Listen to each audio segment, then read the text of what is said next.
প্রিয় বন্ধুরা, তোমাদের সকলকে স্বাগত জানাই অপূর্ব প্রাইমারি সেন্টার ইউটিউব চ্যানেলে। আজ আমি তোমরা যারা ক্লাস 3-তে পড়ো তোমাদের প্রশ্নবিচিত্রা পরিবেশ বিষয়ের 17 দাগে যে স্কুলটি রয়েছে শ্রীরামপুর উচ্চ বালিকা বিদ্যালয়, তোমাদের দ্বিতীয় সাবমেটিভ যে পরীক্ষা হবে সেই শ্রীরামপুর উচ্চ বালিকা বিদ্যালয় প্রাথমিক বিভাগ, এই স্কুলের প্রশ্ন এবং তার উত্তরগুলো নিয়ে এলাম। দেখো, নিচের প্রশ্নগুলির উত্তর দাও। পাকা বাড়ির ছাদ তৈরি করতে কী কী জিনিস লাগে?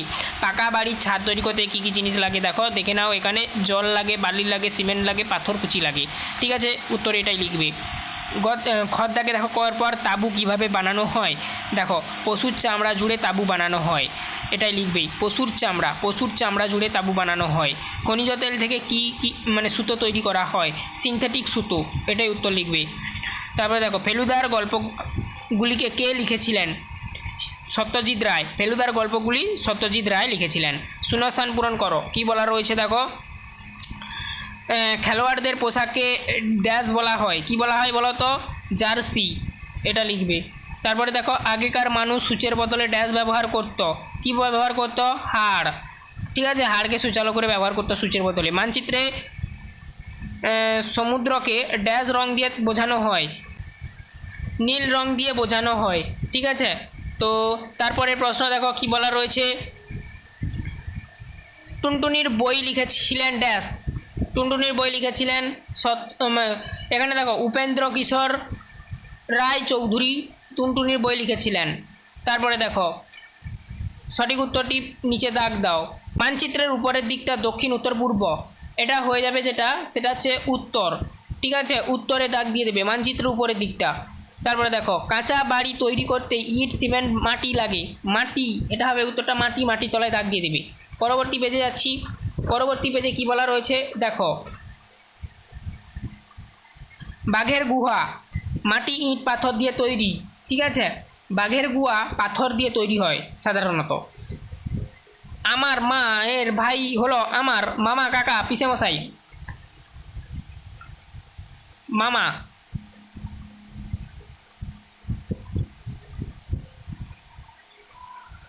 কস্তম্ভের সঙ্গে খস্তম্ভ মেলাও। কস্তম্ভ, খস্তম্ভ। দেখো, বর্ষাকাল, এর সঙ্গে যাবে 3। রেনকোট ব্যবহার হয় বা বর্ষাতি। কর্নিক, 4 দেওয়া রয়েছে পাকা বাড়ি তৈরি করতে ব্যবহৃত হয়। উত্তর দিনাজপুর। দেখো, বালুরঘাট। দক্ষিণ দিনাজপুর, রায়গঞ্জ। বড় রাস্তার ধারে বাড়ি থাকলে কি সুবিধা হয় ও কি অসুবিধা হয় লেখো। সুবিধা অসুবিধা এরকম পয়েন্ট করে লিখতে হবে। এই প্রশ্নটার উত্তর কিভাবে লিখবে দেখো, ফার্স্ট সুবিধা লিখবে। বড় রাস্তার ধারে বাড়ি থাকলে বা করলে কোথাও যাওয়ার জন্য গাড়ি পেতে সুবিধা হয়, এটাই লিখবে। অসুবিধা লিখবে তারপরে পয়েন্ট করে। বড় রাস্তার কাছে, পাশে, কাছে লিখতে পারো, এছাড়া পাশে লিখতে পারো। বাড়ি থাকলে সারাদিন বাস লরি চলে এবং ধুলোবালি উঠবে, ফলে কী হবে আমাদের একটা বাড়ির ক্ষতি হবে। এবং এছাড়াও লিখতে পারো, বড় রাস্তার পাশে বাড়ি করলে জোরালো শব্দ হয় গাড়ি ঘোড়ার, এটাও লিখতে পারো। নাম দিয়ে নিজের পরিবারের শাখা প্রশাখা তৈরি করো। কীভাবে লিখবে দেখো, ঠাকুরদা ও ঠাকুরমা, এদিকে লিখবে দাদু ও দিদা। নিচে লিখবে জেঠু, কাকা, পিসি, বাবা।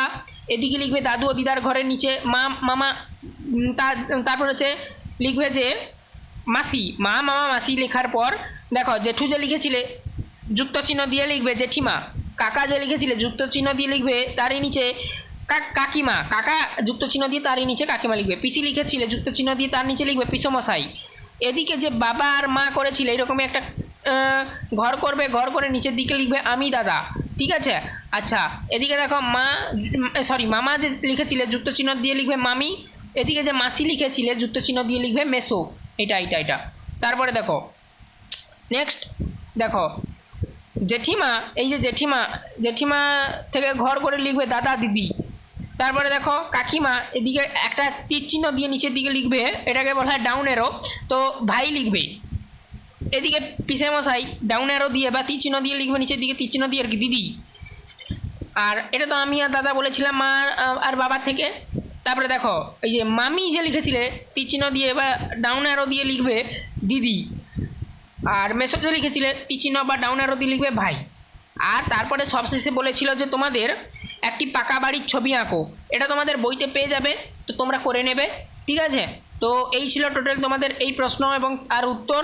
আশা করি তোমরা বুঝতে পারলে। চ্যানেলে নতুন থাকলে চ্যানেলটাকে সাবস্ক্রাইব করবে, তোমরা না সাবস্ক্রাইব করতে পারলে বাড়ির বড়দেরকে বলবে ওনারা যেন সাবস্ক্রাইব করে নেয় প্রত্যেকটি ক্লাসের নোটিফিকেশান পাওয়ার জন্য।